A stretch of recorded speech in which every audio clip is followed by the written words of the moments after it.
आजकल लोगों की अंग्रेजी दवा के प्रति देखा जा रहा है कि काफ़ी ज़्यादा रुचि बढ़ रही है। अगर शरीर में थोड़ी सी दिक्कत आ गई तो तुरंत जाकर दवा का सेवन कर रहे हैं। लेकिन दवा का कितना ज़्यादा साइड इफ़ेक्ट है इसके बारे में एक बार भी नहीं सोच रहे हैं। और लोगों की इसी रुचि का शिकार जो है मध्य प्रदेश राजस्थान के 11 बच्चे हो गए। इसी से संबंधित एक खबर सामने आई है, आइए उसके बारे में थोड़ा अवलोकन कर लेते हैं।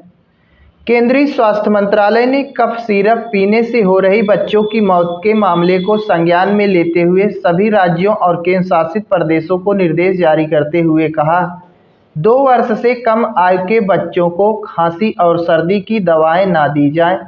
तो कहीं ना कहीं देखा जा रहा है कि आजकल बच्चा जन्म लेता है उसके तुरंत बाद से ही उसकी दवा शुरू हो जा रही है।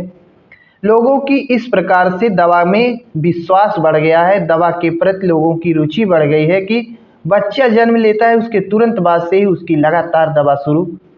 और इसी संदर्भ में देखा जा रहा है कि छोटे छोटे बच्चों को काफ़ी ज़्यादा खांसी और जुखाम जब होता है तो उसके लिए दवा दी जा रही है, जिसको स्वास्थ्य मंत्रालय ने स्पष्ट मना कर दिया कि 2 वर्ष से कम आयु के बच्चों को खांसी और सर्दी की दवा ना दी जाए।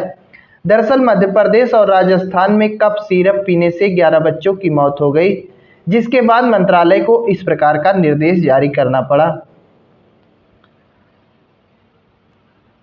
तमिलनाडु सरकार ने कोल्ड ड्रिंक कफ सिरप की बिक्री पर रोक लगाने का आदेश दिया है। चेन्नई की एक कंपनी यह सिरप बनाती है।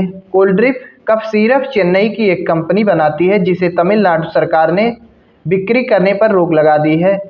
खाद्य सुरक्षा एवं औषध विभाग के एक अधिकारी ने कहा कि 1 अक्टूबर से तमिलनाडु में कफ सिरप की बिक्री पर पाबंदी का आदेश दिया जाता है। तो ऐसी स्थिति में 1 अक्टूबर से ही तमिलनाडु में कोल्ड ड्रिंक कफ सिरप की बिक्री बैन है। मध्य प्रदेश में किए गए परीक्षण में पाया गया कि किसी भी सिरप के नमूने में डाइथिलीन ग्लाइकॉल या एथिलीन ग्लाइकॉल नहीं था, नहीं तो और ज़्यादा समस्या हो सकती थी, क्योंकि इन दोनों तत्वों के होने से किडनी पर भी असर पड़ता है। लेकिन परीक्षण में पाया गया कि ये दोनों तत्व मौजूद नहीं थे, नहीं तो और ज़्यादा समस्या हो सकती थी।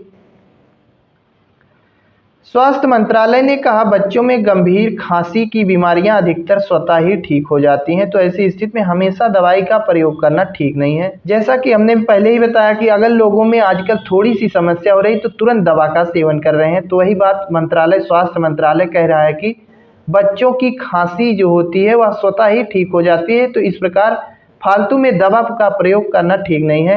और वृद्ध लोगों के लिए भी इन सिरपों का प्रयोग सावधानी पूर्वक, गहन निगरानी, उचित खुराक का कड़ाई से पालन करते हुए करना चाहिए।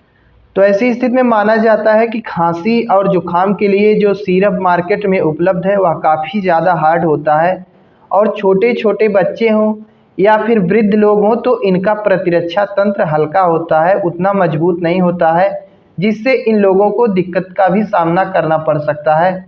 तो वही बात स्वास्थ्य मंत्रालय कह रहा है कि अगर 2 साल से कम के बच्चे हैं तो उन्हें इस प्रकार का कोई सिरप ना दिया जाए। अगर वृद्ध लोगों को दिया जाता है तो उनमें भी सावधानी पूर्वक दिया जाए।